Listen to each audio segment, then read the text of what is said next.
joint session will come to order. The chair appoints as members of the committee on the part of the House to escort the President of the United States into the chamber. The gentleman from California, Mr. McCarthy. The gentleman from Louisiana, Mr. Scalise. The gentlewoman from Washington, Ms. McMorris Rogers. The gentleman from Ohio, Mr. Stivers. The gentleman from Indiana, Mr. Messer. The gentleman from Missouri, Mr. Smith. The gentlewoman from California, Ms. Pelosi. The gentleman from Maryland, Mr. Hoyer. The gentleman from South Carolina, Mr. Clyburn. The gentleman from New York, Mr. Crowley. The gentlewoman from California, Mrs. Sanchez. The gentlewoman from Illinois, Ms. Bustos. And the gentleman from Kentucky, Mr. Yarmouth. The President of the Senate, at the direction of that body, appoints the following senators as members of the committee of the part of the Senate to escort the President of the United States into the House chamber.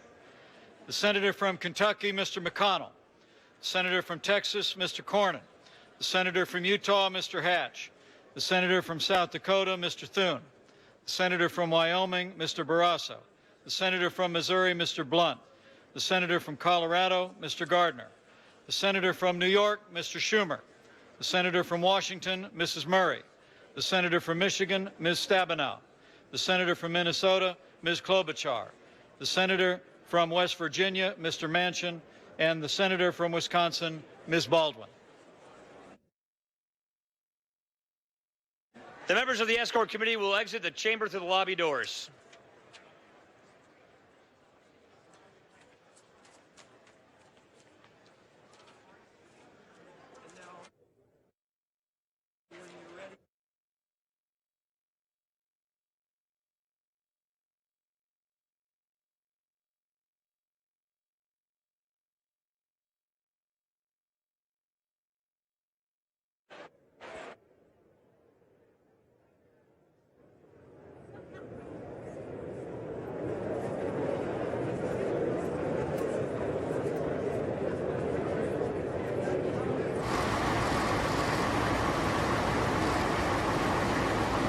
Mr. President, what is the State of the Union? Is the State of the Union strong? Would you consider firing Bob Mueller?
I got you. It's Tracy. I have to bring it.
the Dean of the Diplomatic Corps. Sound systems out.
the Chief Justice and Associate Justices of the Supreme Court.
Mr. Speaker, the President's Cabinet.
the President of the United States.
Members of Congress, I have the high privilege and the distinct honor of presenting to you the President of the United States.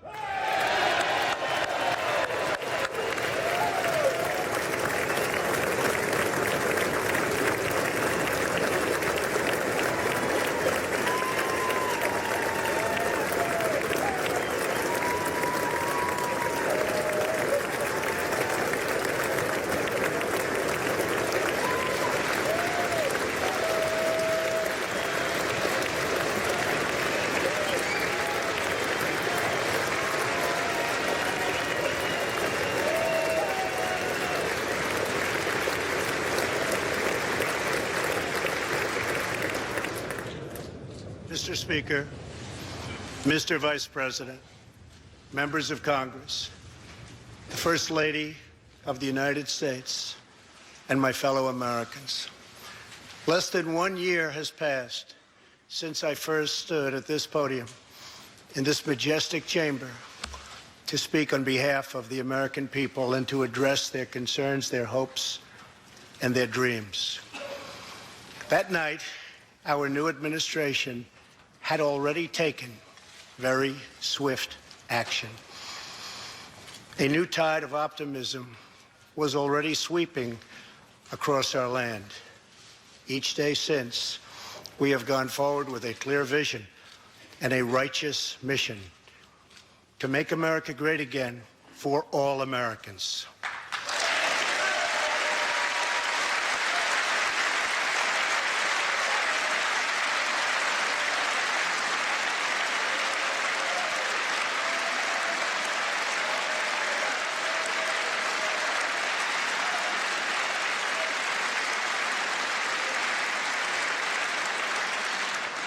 Over the last year, we have made incredible progress and achieved extraordinary success.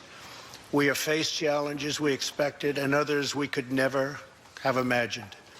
We have shared in the heights of victory and the pains of hardship. We have endured floods and fires and storms. But through it all, we have seen the beauty of America's soul and the steel in America's spine. Each test has forged new American heroes to remind us who we are and show us what we can be.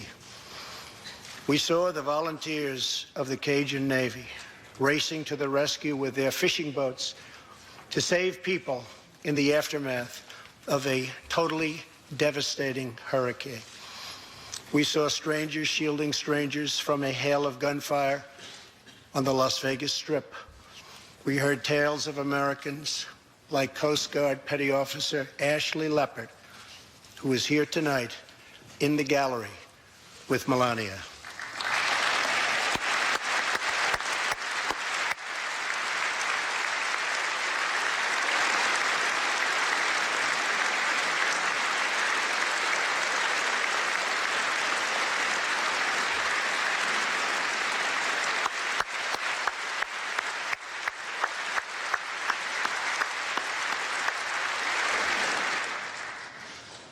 Ashley was aboard one of the first helicopters on the scene in Houston during the Hurricane Harvey. Through 18 hours of wind and rain, Ashley braved live power lines and deep water to help save more than 40 lives. Ashley, we all thank you. Thank you very much.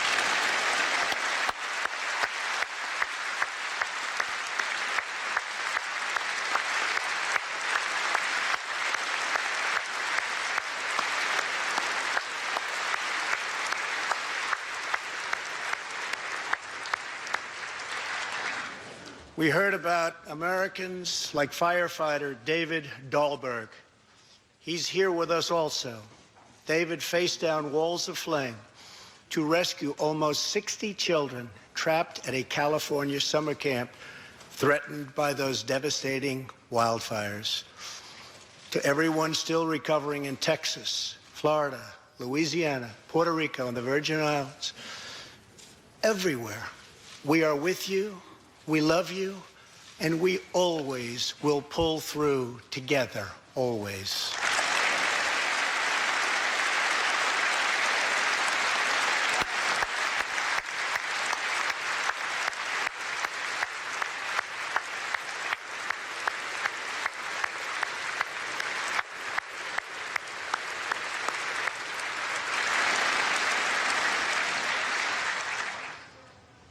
Thank you to David and the brave people of California. Thank you very much, David. Great job. Some trials over the past year touched this chamber very personally. With us tonight is one of the toughest people ever to serve in this House, a guy who took a bullet, almost died, and was back to work 3.5 months later, the legend from Louisiana, Congressman Steve Scalise.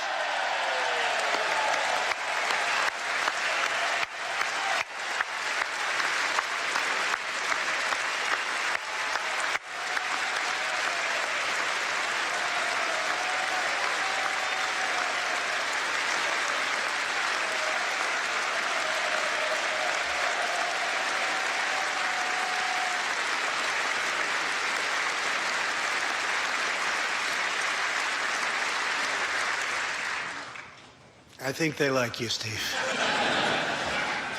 We're incredibly grateful for the heroic efforts of the Capitol Police officers, the Alexandria Police, and the doctors, nurses, and paramedics who saved his life and the lives of many others, some in this room.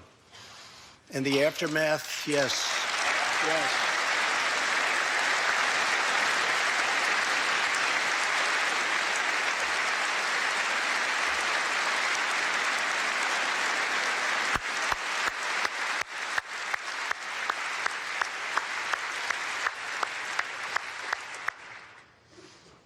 In the aftermath of that terrible shooting, we came together, not as Republicans or Democrats, but as representatives of the people. But it is not enough to come together only in times of tragedy. Tonight, I call upon all of us to set aside our differences, to seek out common ground, and to summon the unity we need to deliver for the people. This is really the key. These are the people we were elected to serve.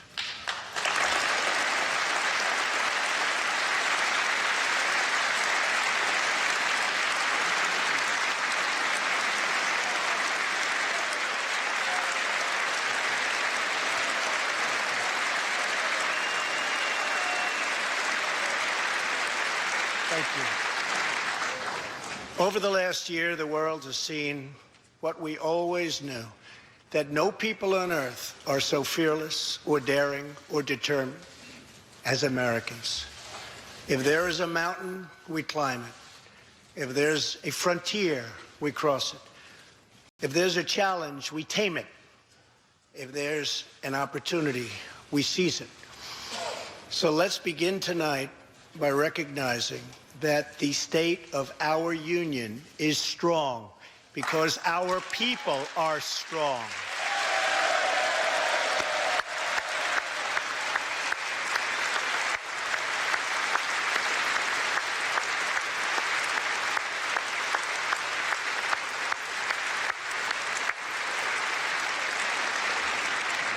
And together we are building a safe, strong, and proud America.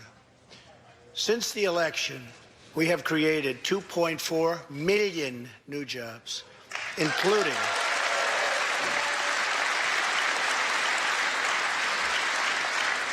including 200,000 new jobs in manufacturing alone. Tremendous numbers. After years and years of wage stagnation, we are finally seeing rising wages.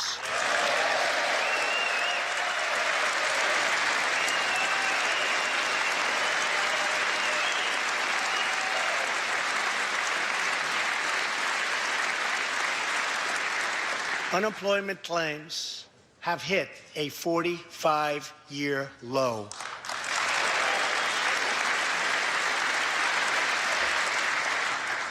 And something I'm very proud of, African American unemployment stands at the lowest rate ever recorded.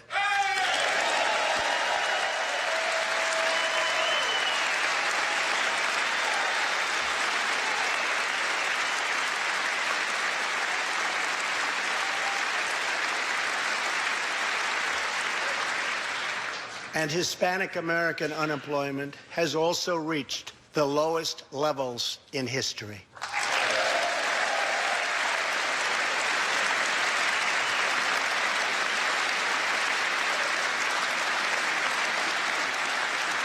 Small business confidence is at an all-time high. The stock market has smashed one record after another, gaining $8 trillion and more in value in just this short period of time. The great news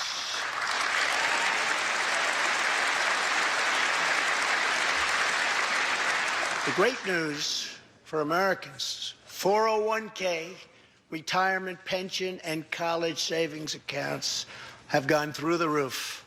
And just as I promised the American people from this podium 11 months ago, we enacted the biggest tax cuts and reforms in American history.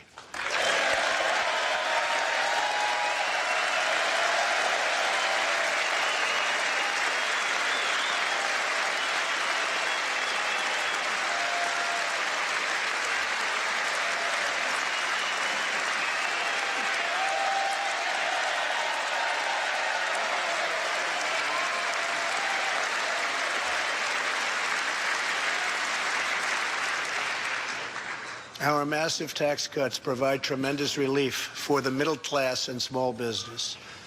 To lower tax rates for hardworking Americans, we nearly doubled the standard deduction for everyone.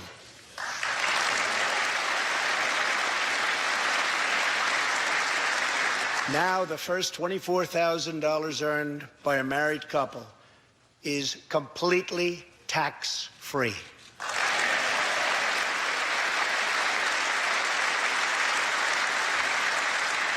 We also doubled the child tax credit.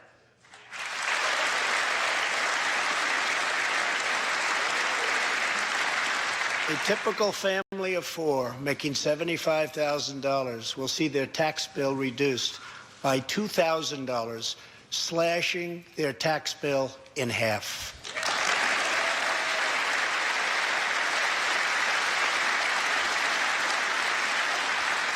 In April, this will be the last time you will ever file under the old and very broken system, and millions of Americans will have more take-home pay starting next month, a lot more.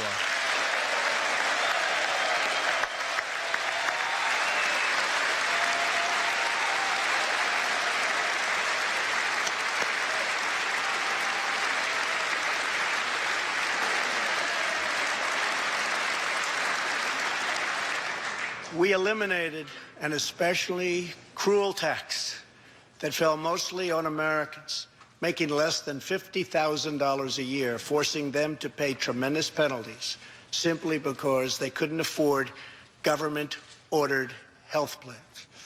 We repealed the core of the disastrous Obamacare.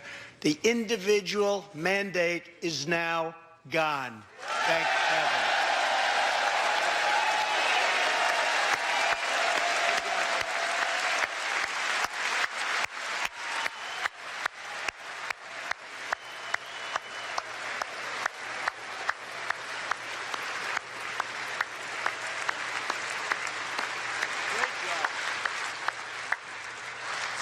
We slashed the business tax rate from 35% all the way down to 21%, so American companies can compete and win against anyone else anywhere in the world.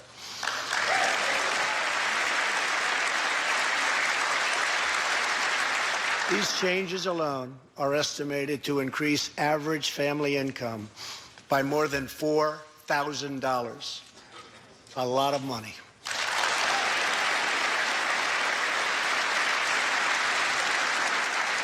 Small businesses have also received a massive tax cut and can now deduct 20% of their business income. Here tonight are Steve Staub and Sandy Keplinger of Staub Manufacturing, a small, beautiful business in Ohio. They've just finished the best year in their 20-year history.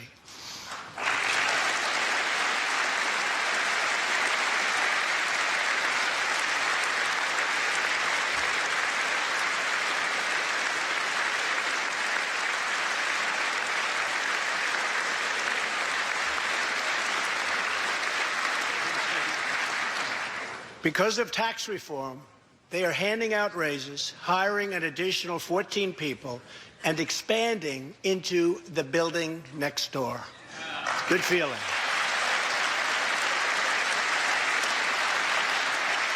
One of Staub's employees, Corey Adams, is also with us tonight. Corey is an all-American worker. He supported himself through high school, lost his job during the 2008 recession, and was later hired by Staub, where he trained to become a welder. Like many hardworking Americans, Corey plans to invest his tax cut raise into his new home and his two daughters' education. Corey, please stand.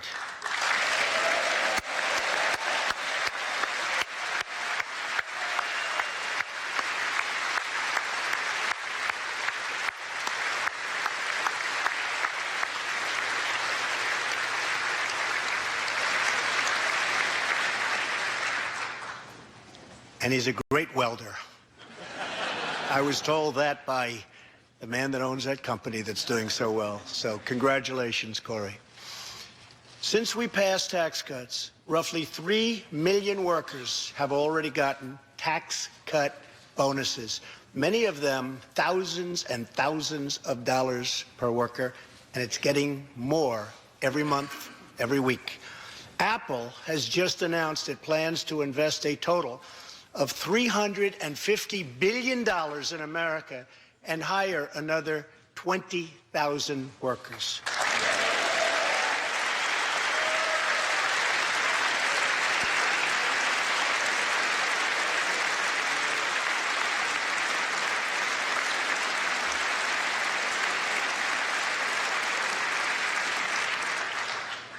And just a little while ago, ExxonMobil announced a $50 billion investment in the United States. Just a little while ago.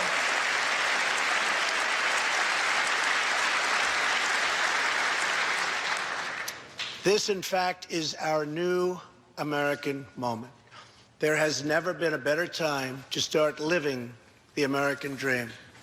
So to every citizen watching at home tonight, no matter where you've been or where you've come from, this is your time. If you work hard, if you believe in yourself, if you believe in America, then you can dream anything. You can be anything. And together, we can achieve absolutely anything.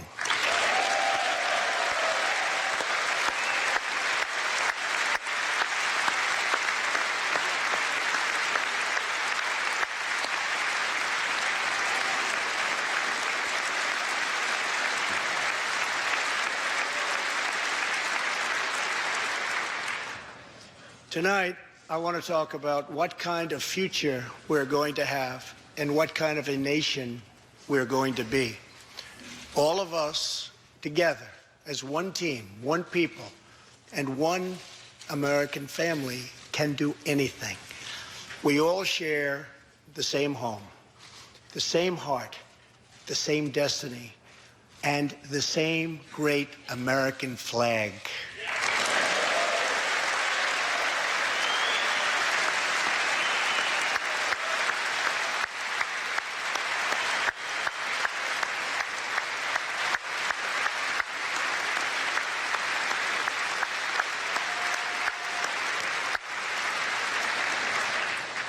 Together, we are rediscovering the American way.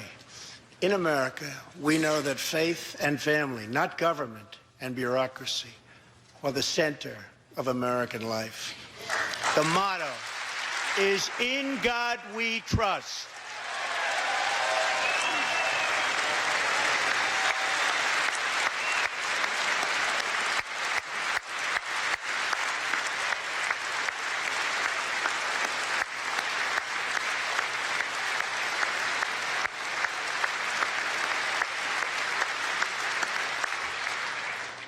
And we celebrate our police, our military, and our amazing veterans as heroes who deserve our total and unwavering support.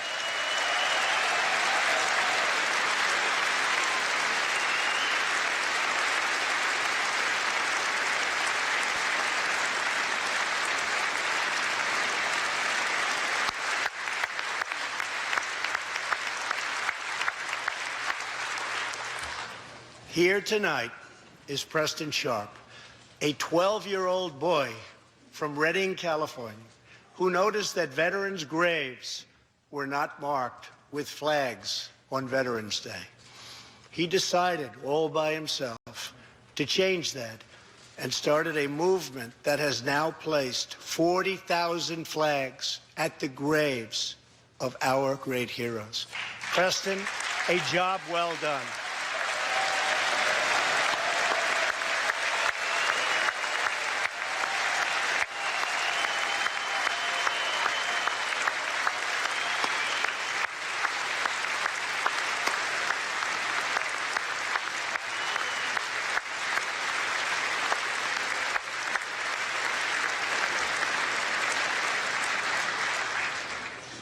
Young patriots like Preston teach all of us about our civic duty, as Americans. And I met Preston a little while ago, and he is something very special that I can tell you. Great future. Thank you very much for all you've done, Preston. Thank you very much. Preston's reverence for those who have served our nation reminds us of why we salute our flag, why we put our hands on our hearts for the Pledge of Allegiance, and why we proudly stand for the national anthem.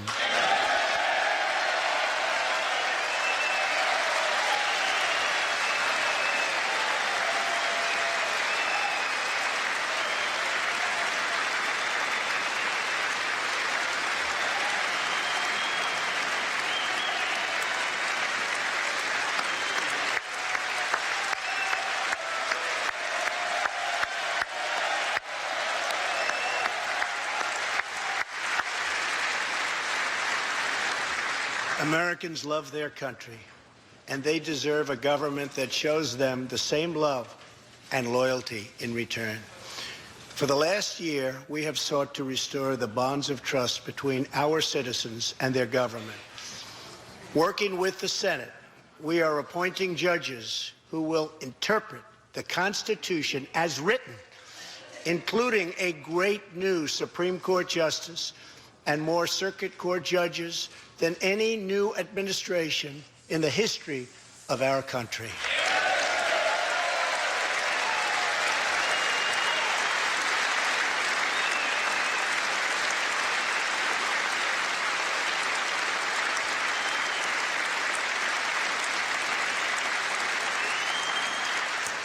We are totally defending our Second Amendment and have taken historic actions to protect religious liberty.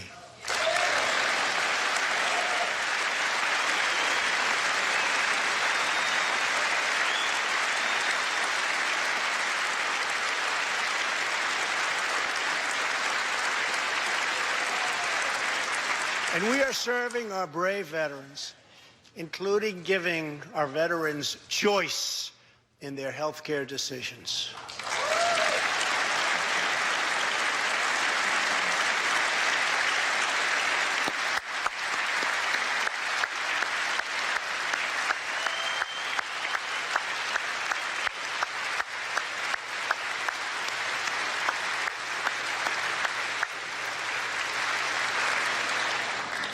Last year, Congress also passed, and I signed, the landmark VA Accountability Act.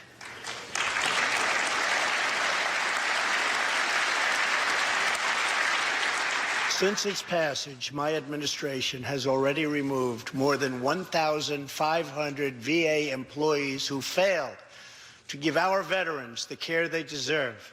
And we are hiring talented people who love our vets as much as we do.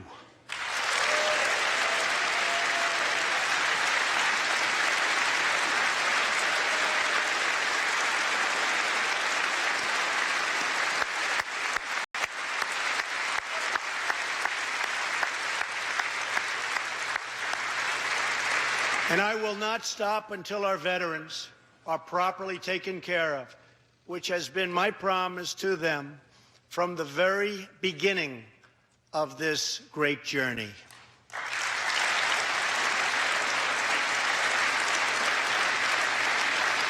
All Americans deserve accountability and respect, and that's what we are giving to our wonderful heroes, our veterans. Thank you.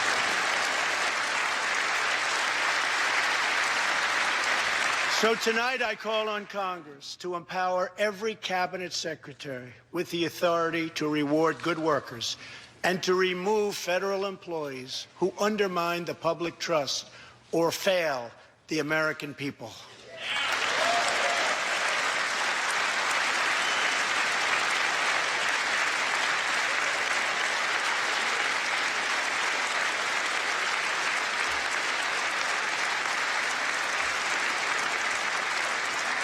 In our drive to make Washington accountable, we have eliminated more regulations in our first year than any administration in the history of our country.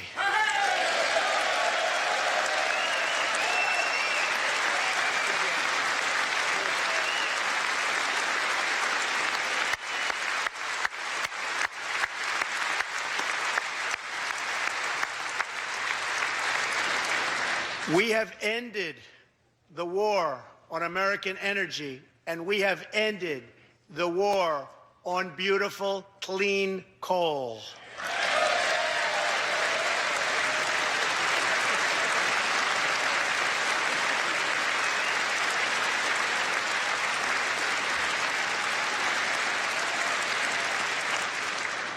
We are now very proudly an exporter of energy to the world.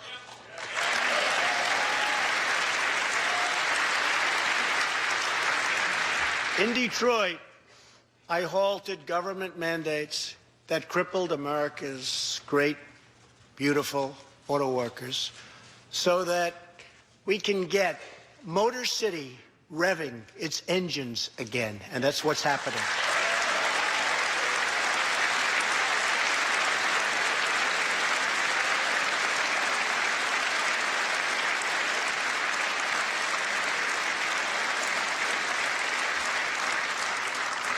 Many car companies are now building and expanding plants in the United States, something we haven't seen for decades.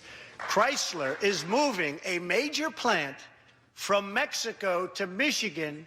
Toyota and Mazda are opening up a plant in Alabama, a big one, and we haven't seen this in a long time. It's all coming back.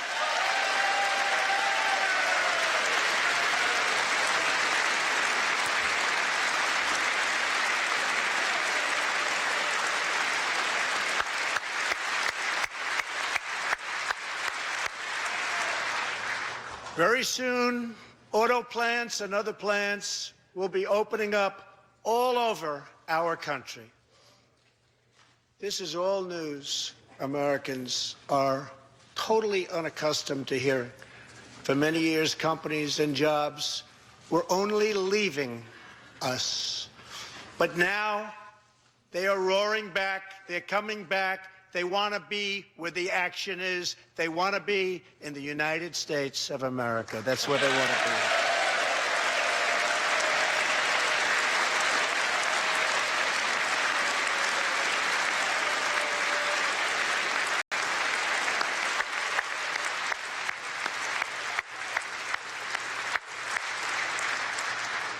be. Exciting progress is happening every single day to speed access to breakthrough cures and affordable generic drugs. Last year, the FDA approved more new and generic drugs and medical devices than ever before in our country's history.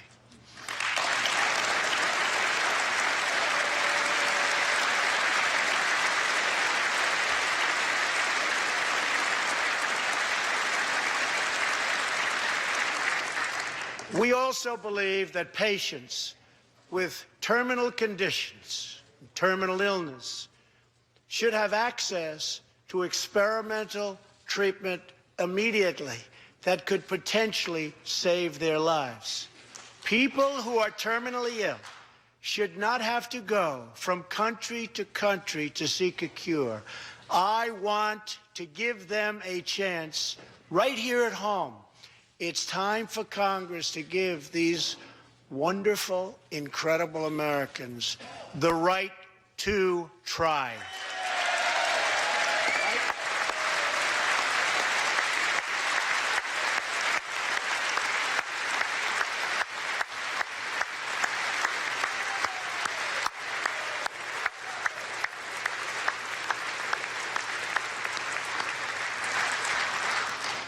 One of my greatest priorities is to reduce the price of prescription drugs.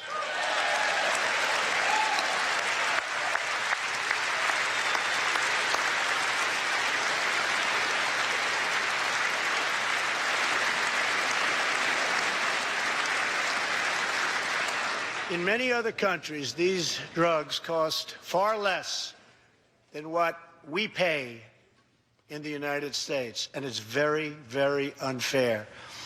That is why I've directed my administration to make fixing the injustice of high drug prices one of my top priorities for the year.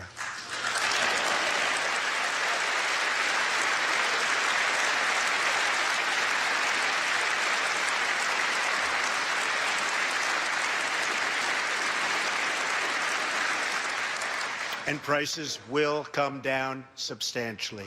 Watch. America has also finally turned the page on decades of unfair trade deals that sacrificed our prosperity and shipped away our companies, our jobs, and our wealth. Our nation has lost its wealth, but we're getting it back so fast. The era of economic surrender is totally over. From now on, we expect trading relationships to be fair and, very importantly, reciprocal.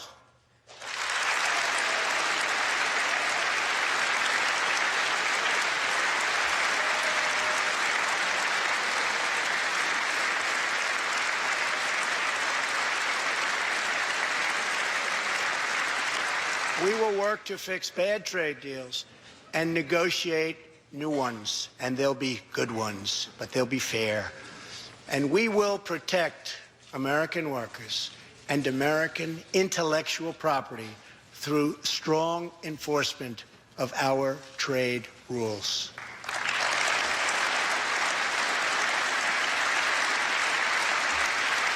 As we rebuild our industries, it is also time to rebuild our crumbling infrastructure.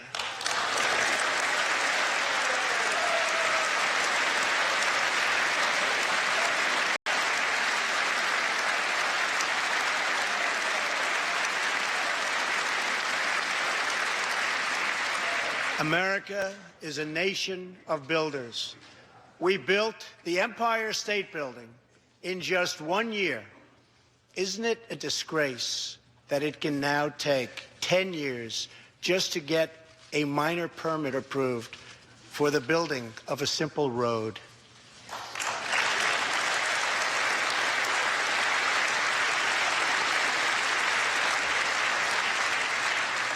I am asking both parties to come together to give us safe, fast, reliable, and modern infrastructure that our economy needs and our people deserve.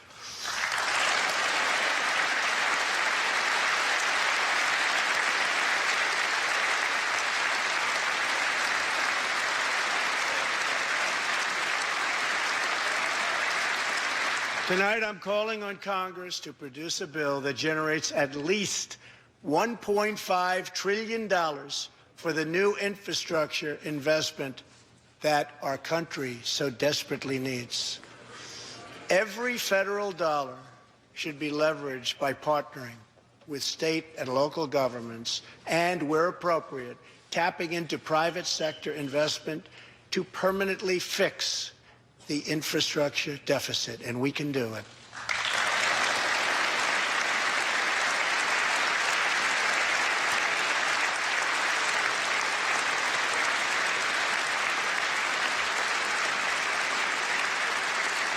Any bill must also streamline the permitting and approval process, getting it down to no more than 2 years and perhaps even 1. Together, we can reclaim our great building heritage.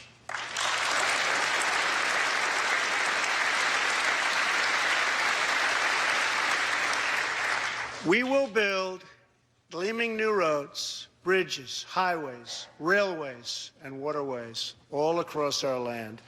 And we will do it with American heart, American hands, and American grit.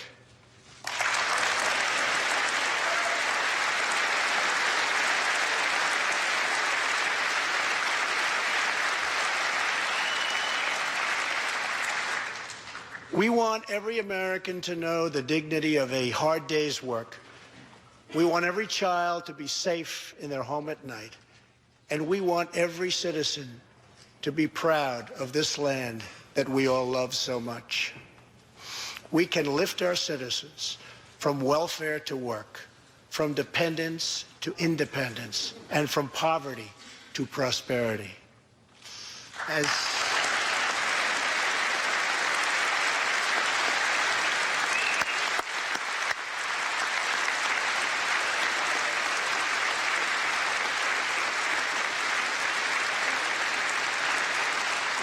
tax cuts create new jobs. Let's invest in workforce development, and let's invest in job training, which we need so badly.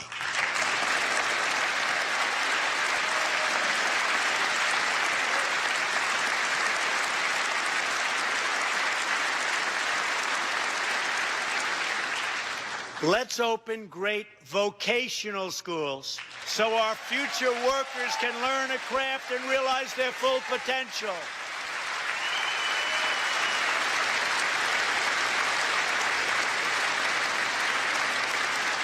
And let's support working families by supporting paid family leave.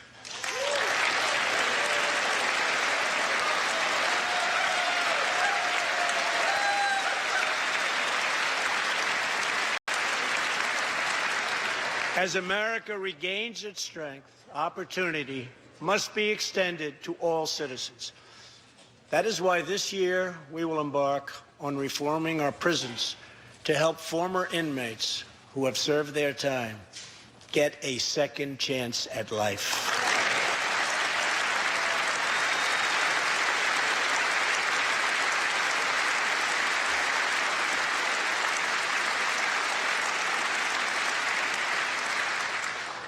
Struggling communities, especially immigrant communities, will also be helped by immigration policies that focus on the best interests of American workers and American families. For decades, open borders have allowed drugs and gangs to pour into our most vulnerable communities. They've allowed millions of low-wage workers to compete for jobs and wages against the poorest Americans. Most tragically, they have caused the loss of many innocent lives.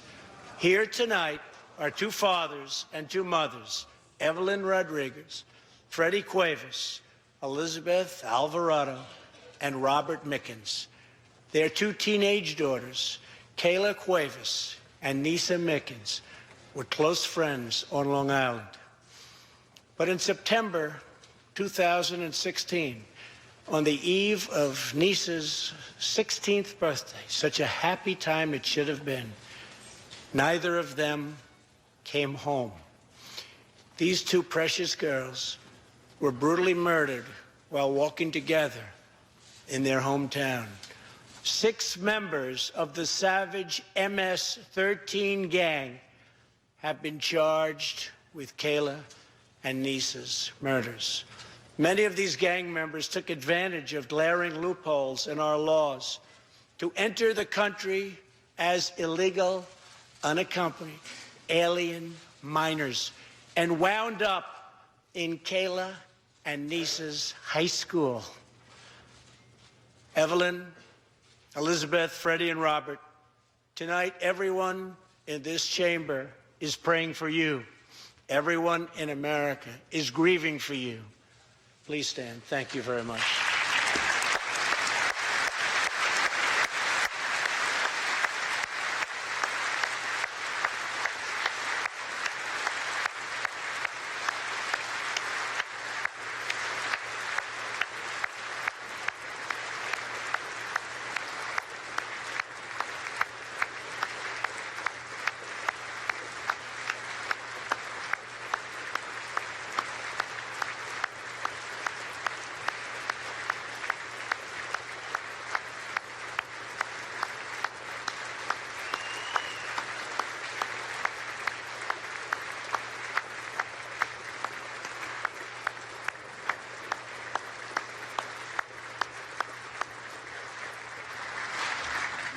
I want you to know that 320 million hearts are right now breaking for you. We love you. Thank you.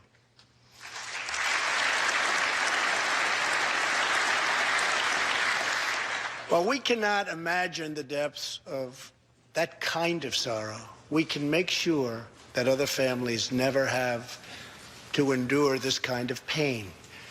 Tonight I am calling on Congress to finally close the deadly loopholes that have allowed MS-13 and other criminal gangs to break into our country. We have proposed new legislation that will fix our immigration laws and support our ICE and Border Patrol agents. These are great people. These are great, great people that work so hard in the midst of such danger so that this can never happen again.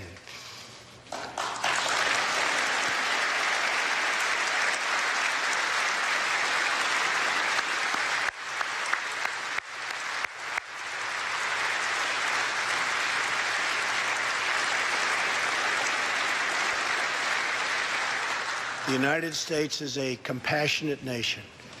We are proud that we do more than any other country anywhere in the world to help the needy, the struggling, and the underprivileged all over the world.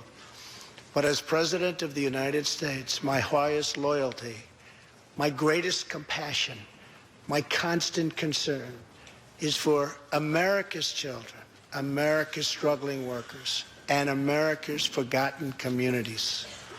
I want our youth to grow up, to achieve great things.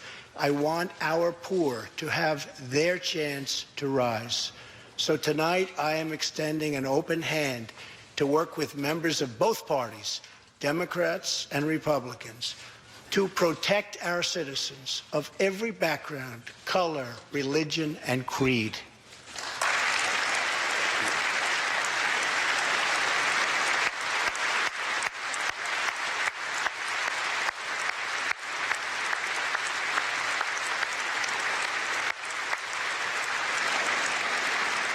My duty, and the sacred duty of every elected official in this chamber, is to defend Americans, to protect their safety, their families, their communities, and their right to the American dream. Because Americans are dreamers too.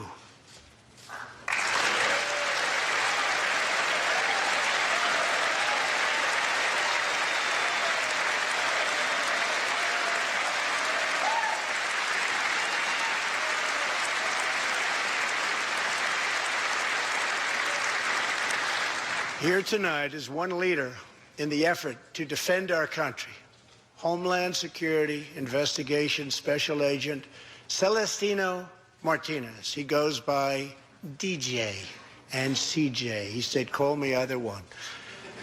So we'll call you CJ.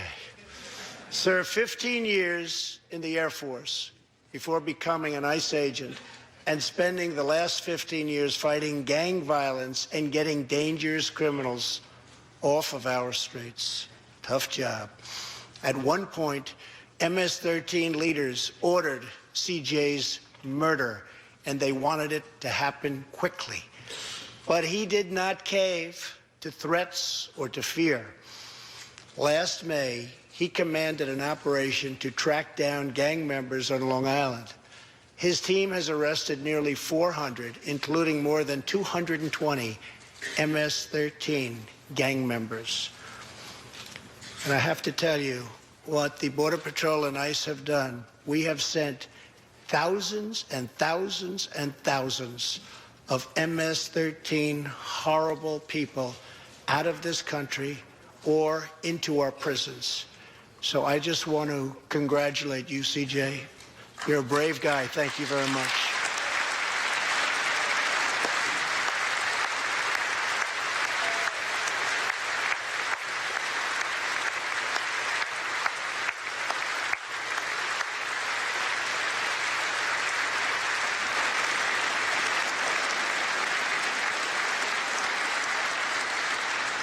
And I asked CJ, what's the secret? He said, we're just tougher than they are. And I like that answer.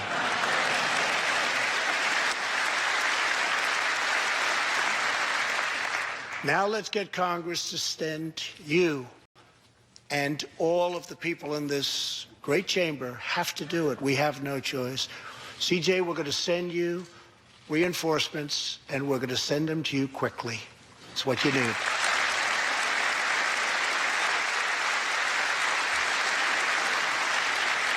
Over the next few weeks, the House and Senate will be voting on an immigration reform package.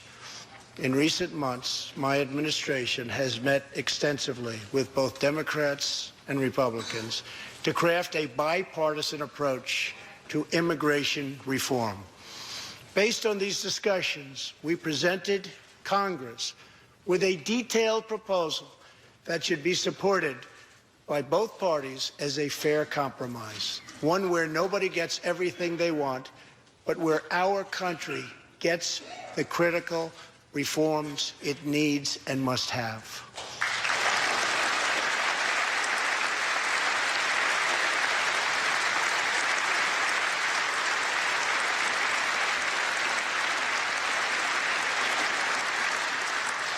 Here are the 4 pillars of our plan.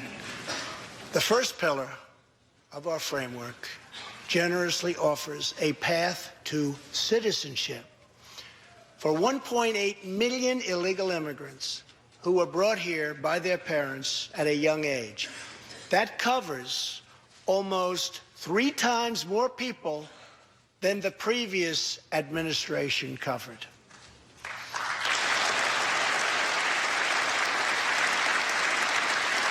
Under our plan, those who meet education and work requirements and show good moral character will be able to become full citizens of the United States over a 12-year period.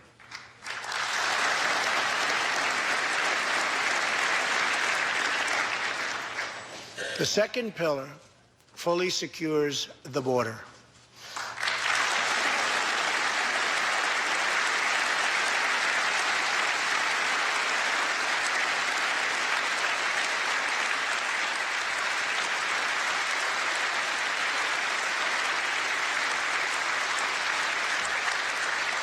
That means building a great wall on the southern border, and it means hiring more heroes like CJ to keep our communities safe.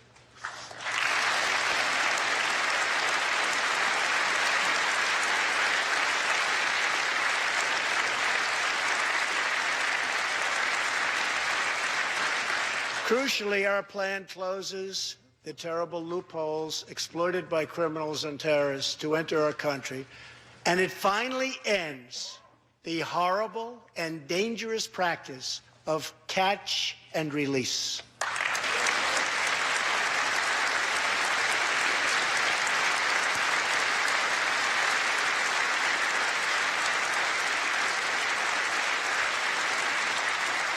The third pillar ends the visa lottery, a program that randomly hands out green cards without any regard for skill, merit, or the safety of American people.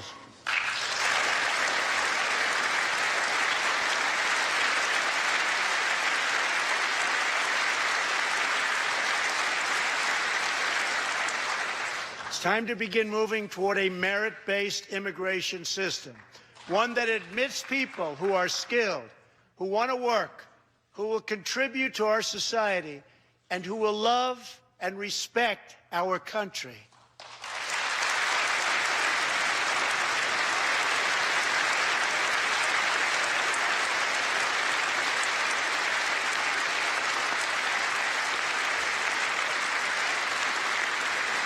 The fourth and final pillar protects the nuclear family by ending chain migration.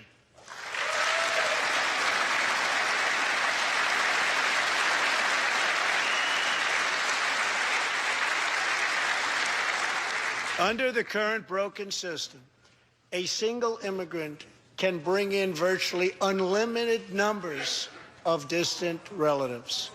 Under our plan, we focus on the immediate family by limiting sponsorships to spouses and minor children.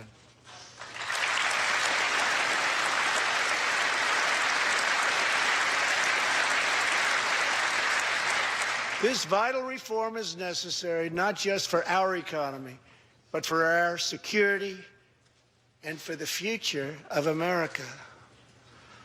In recent weeks, 2 terrorist attacks in New York were made possible by the visa lottery and chain migration. In the age of terrorism, these programs present risks we can just no longer afford. It's time to reform.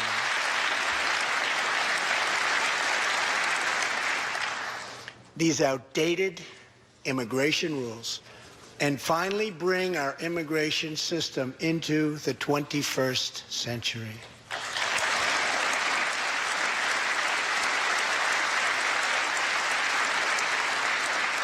These four pillars represent a down-the-middle compromise and one that will create a safe, modern, and lawful immigration system. For over 30 years, Washington has tried and failed to solve this problem. This Congress can be the one that finally makes it happen. Most importantly, these four pillars will produce legislation that fulfills my ironclad pledge to sign a bill that puts America first.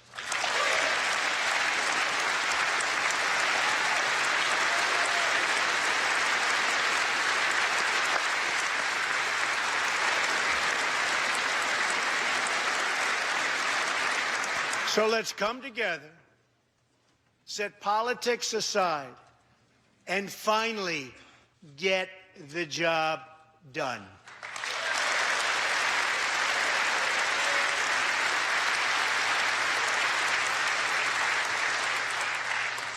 These reforms will also support our response to the terrible crisis of opioid and drug addiction. Never before has it been like it is now.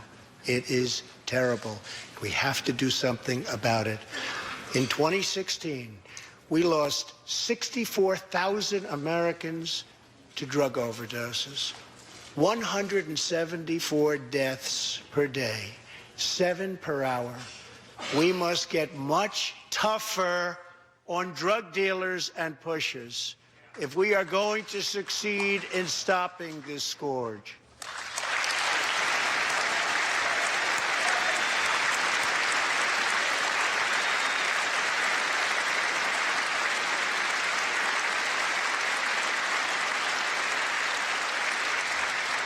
My administration is committed to fighting the drug epidemic and helping get treatment for those in need, for those who have been so terribly hurt.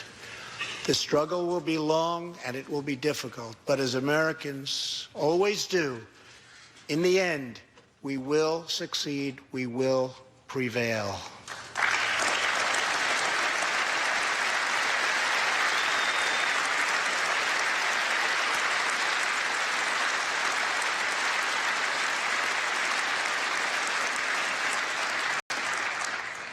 As we have seen tonight, the most difficult challenges bring out the best in America. We see a vivid expression of this truth in the story of the Holetz family of New Mexico. Ryan Holetz is 27 years old, an officer with the Albuquerque Police Department. He's here tonight with his wife, Rebecca.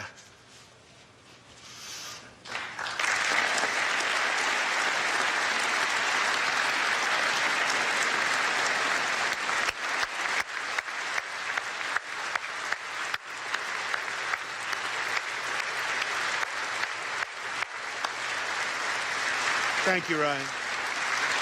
Last year, Ryan was on duty when he saw a pregnant, homeless woman preparing to inject heroin. When Ryan told her she was going to harm her unborn child, she began to weep. She told him she didn't know where to turn, but badly wanted a safe home for her baby. In that moment, Ryan said he felt God speak to him. You will do it because you can. He heard those words. He took out a picture of his wife and their 4 kids. Then he went home to tell his wife, Rebecca.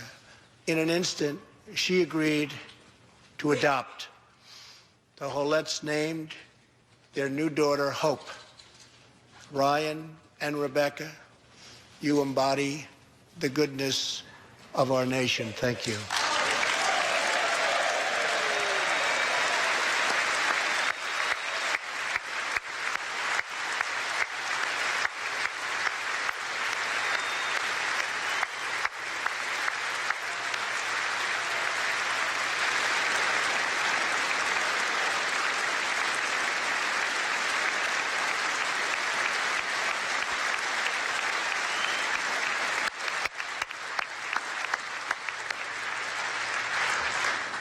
Thank you, Ryan and Rebecca.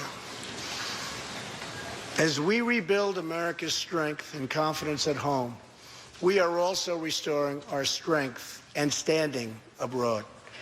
Around the world, we face rogue regimes, terrorist groups, and rivals like China and Russia that challenge our interests, our economy, and our values. In confronting these horrible dangers, we know that weakness is the surest path to conflict, and unmatched power is the surest means to our true and great defense. For this reason, I am asking Congress to end the dangerous defense sequester and fully fund our great military.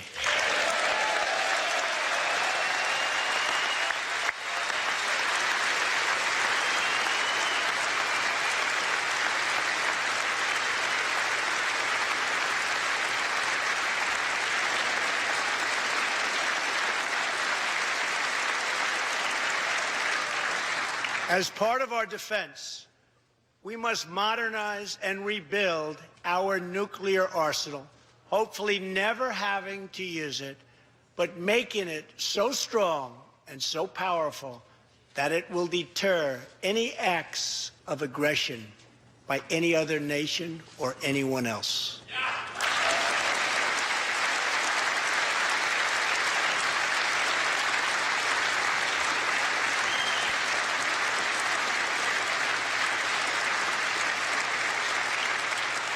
Perhaps someday in the future there will be a magical moment when the countries of the world will get together to eliminate their nuclear weapons. Unfortunately, we are not there yet, sadly. Last year, I also pledged that we would work with our allies to extinguish ISIS from the face of the earth. 1 year later, I am proud to report that the coalition to defeat ISIS has liberated very close to 100% of the territory just recently held by these killers in Iraq and in Syria and in other locations as well.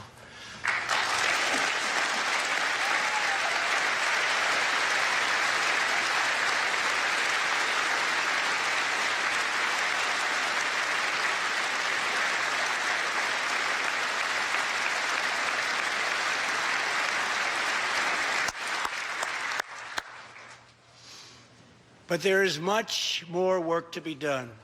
We will continue our fight until ISIS is defeated. Army Staff Sergeant Justin Peck is here tonight. Near Raqqa last November, Justin and his comrade, Chief Petty Officer Kenton Stacy, were on a mission to clear buildings that ISIS had rigged with explosive, so that civilians could return to that city, hopefully soon and hopefully safely. Clearing the second floor of a vital hospital, Kenton Stacy was severely wounded by an explosion. Immediately, Justin bounded into the booby-trapped and unbelievably dangerous and unsafe building and found Kenton, but in very, very bad shape. He applied pressure to the wound and inserted a tube to reopen an airway. He then performed CPR for 20 straight minutes during the ground transport and maintained artificial respiration through 2.5 hours and through emergency surgery. Kenton Stacy would have died if it were not for Justin's selfless love for his fellow warrior. Tonight, Kenton is recovering in Texas. Raqqa is liberated, and Justin is wearing his new Bronze Star with a V for valor. Staff Sergeant Peck, all of America salutes you.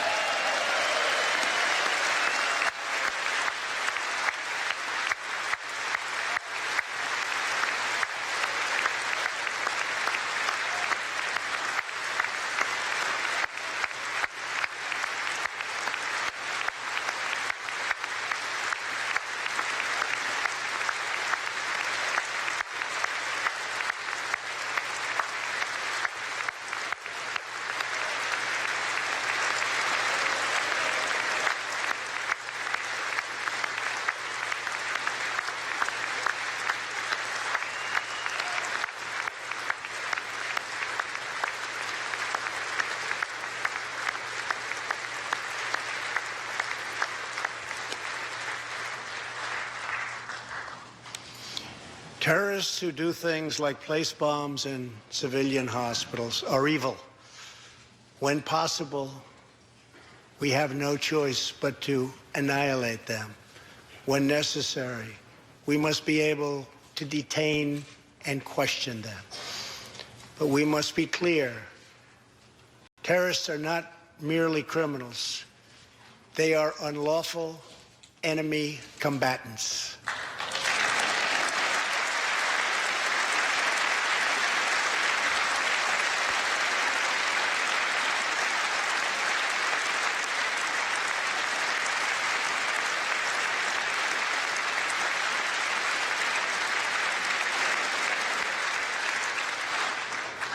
And when captured overseas, they should be treated like the terrorists they are. In the past, we have foolishly released hundreds and hundreds of dangerous terrorists, only to meet them again on the battlefield, including the ISIS leader, al-Baghdadi, who we captured, who we had, who we released. So today, I'm keeping another promise. I just signed, prior to walking in, an order directing Secretary Mattis, who is doing a great job. Thank you.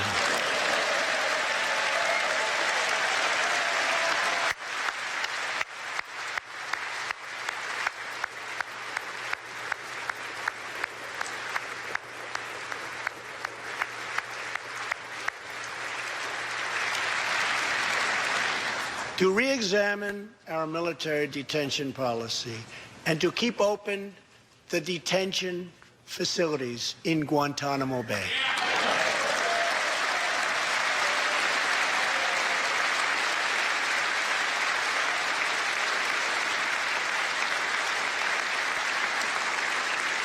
I am asking Congress to ensure that in the fight against ISIS and al-Qaeda, we continue to have all necessary power to detain terrorists wherever we chase them down, wherever we find them.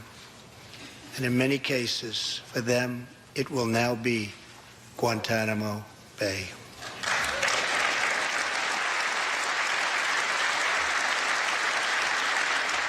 At the same time, as of a few months ago, our warriors in Afghanistan have new rules of engagement.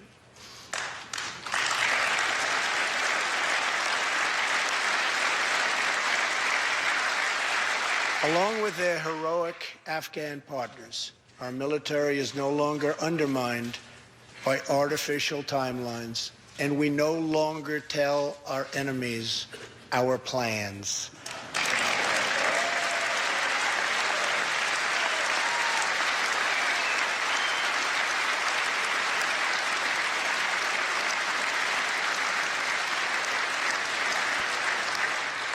Last month, I also took an action endorsed unanimously by the U.S. Senate just months before. I recognized Jerusalem as the capital of Israel.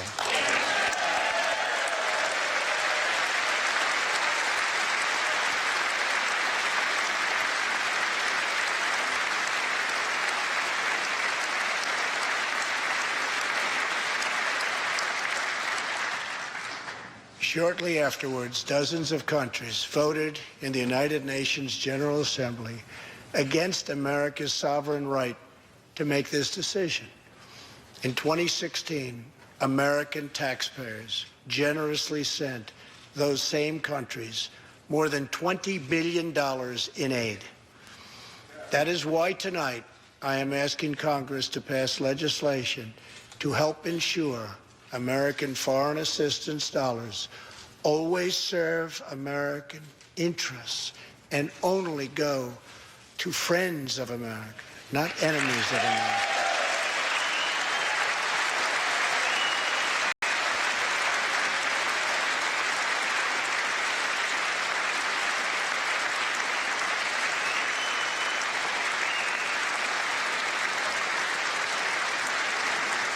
As we strengthen friendships all around the world, we are also restoring clarity about our adversaries. When the people of Iran rose up against the crimes of their corrupt dictatorship, I did not stay silent. America stands with the people of Iran in their courageous struggle for freedom.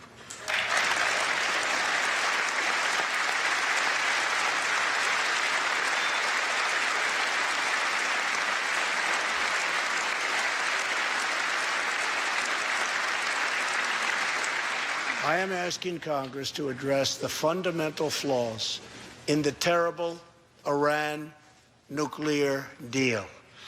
My administration has also imposed tough sanctions on the communist and socialist dictatorships in Cuba and Venezuela.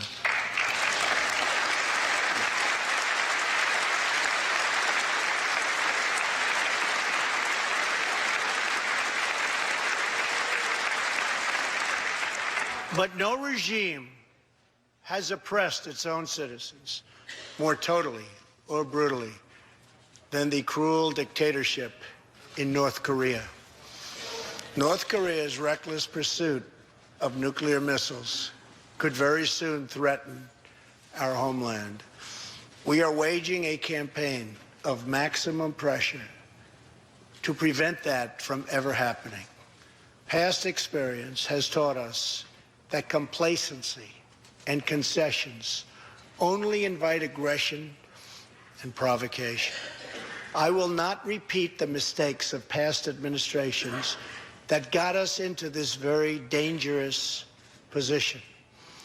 We need only look at the depraved character of the North Korean regime to understand the nature of the nuclear threat it could pose to America and to our allies. Otto Warmbier was a hard-working student at the University of Virginia, and a great student he was. On his way to study abroad in Asia, Otto joined a tour to North Korea. At its conclusion, this wonderful young man was arrested and charged with crimes against the state. After a shameful trial, the dictatorship sentenced Otto to 15 years of hard labor before returning him to America last June, horribly injured and on the verge of death. He passed away just days after his return. Otto's wonderful parents, Fred and Cindy Warmbier, are here with us tonight, along with Otto's brother and sister, Austin and Greta. Please.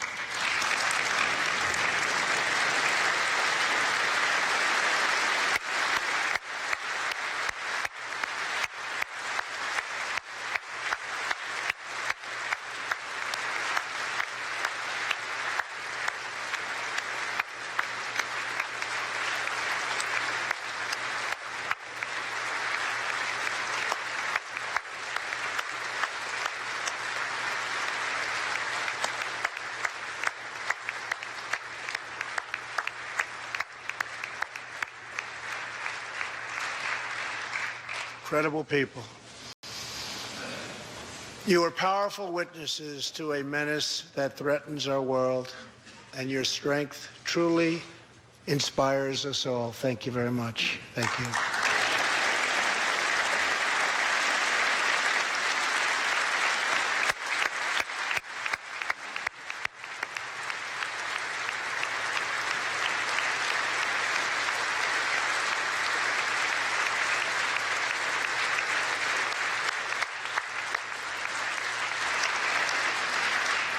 Tonight, we pledge to honor Otto's memory with total American resolve.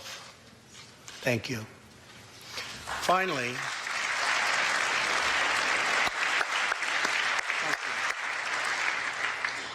we are joined by one more witness to the ominous nature of this regime. His name is Mr. Ji Sung-ho. In 1996, Sung-ho was a starving boy in North Korea. One day he tried to steal coal from a railroad car to barter for a few scraps of food, which were very hard to get. In the process, he passed out on the train tracks, exhausted from hunger. He woke up as a train ran over his limbs.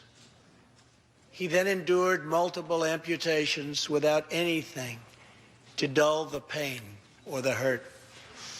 His brother and sister gave what little food they had to help him recover and ate dirt themselves, permanently stunting their own growth. Later, he was tortured by North Korean authorities after returning from a brief visit to China. His tormentors wanted to know if he'd met any Christians.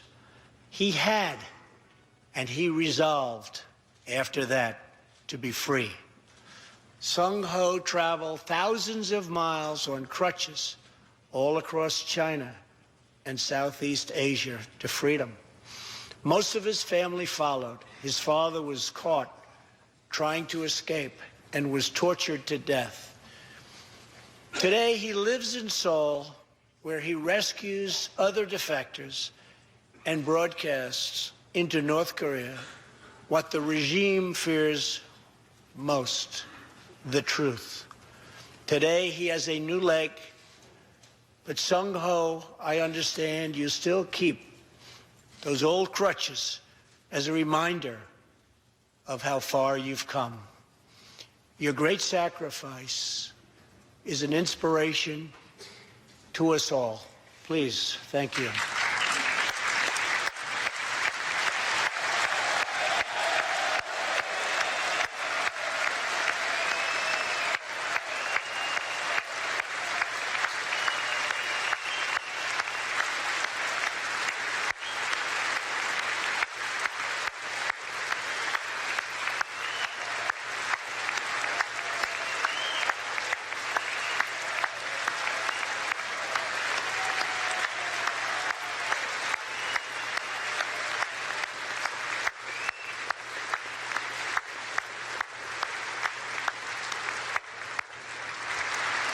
Sung Ho's story is a testament to the yearning of every human soul to live in freedom.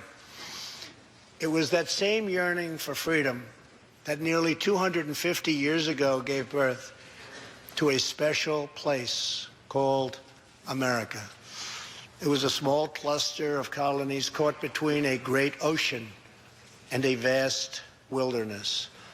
It was home to an incredible people with a revolutionary idea that they could rule themselves, that they could chart their own destiny, and that together they could light up the entire world.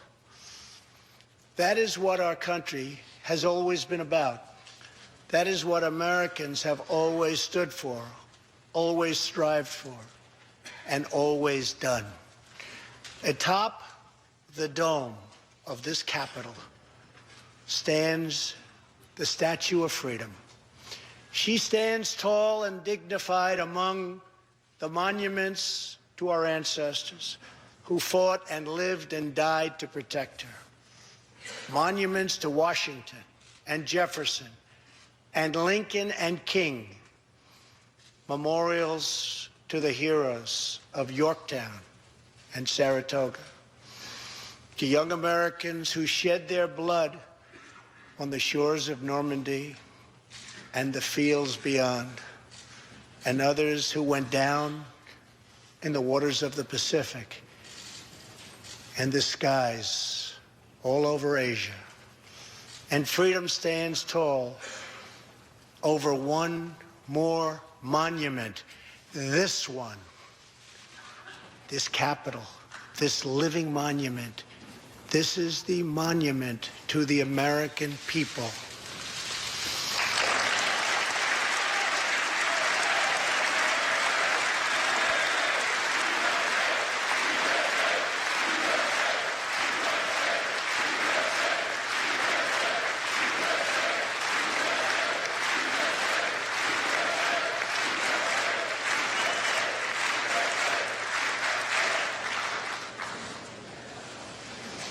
We're a people whose heroes live not only in the past, but all around us, defending hope, pride, and defending the American way. They work in every trade.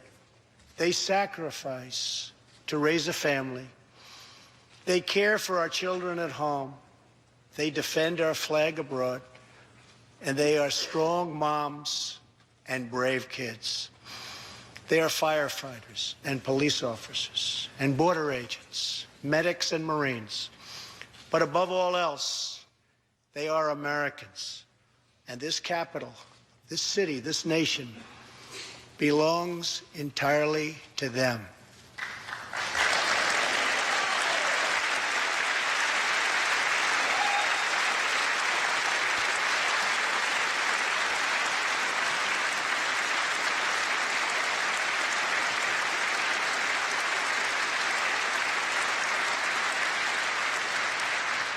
Our task is to respect them, to listen to them, to serve them, to protect them, and to always be worthy of them.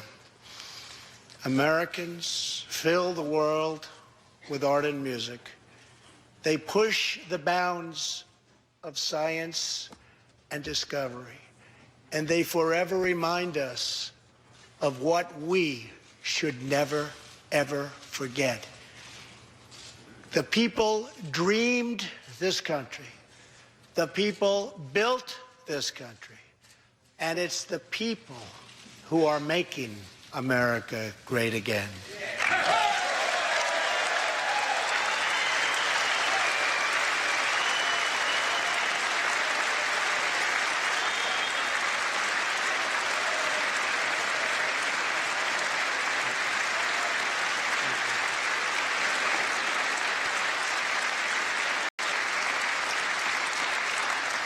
As long as we are proud of who we are and what we are fighting for, there is nothing we cannot achieve. As long as we have confidence in our values, faith in our citizens, and trust in our God, we will never fail. Our families will thrive. Our people will prosper. And our nation will forever be safe and strong and proud and mighty and free. Thank you, and God bless America. Good night.